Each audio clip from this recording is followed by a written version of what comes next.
Hi guys, Omarr here with the S10 Plus, and if you're receiving nuisance calls and you're blocking the numbers and you think that you've called someone and you want to hide your number just in case, or you want to call someone without giving them the opportunity to know your number, you're going to need to hide your number. And with the S10 this is how you do it. Now this might be the same for other Android users, so do check your phone and your what version of Android you're using before you do this.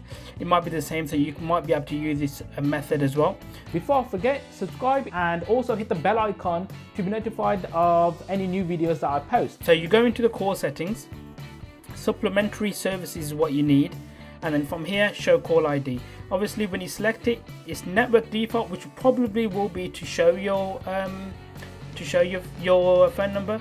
If you hit hide, then that will obviously stop people knowing your number. But the thing is that if that other person that you're calling has the function on their phone where, if I show you here, block numbers, block unknown callers. So if they've got this function on, they're probably, your phone call won't probably be able to go through because they've blocked unknown numbers. So do keep that in mind. But thanks for watching guys, and I'll see you in the next one.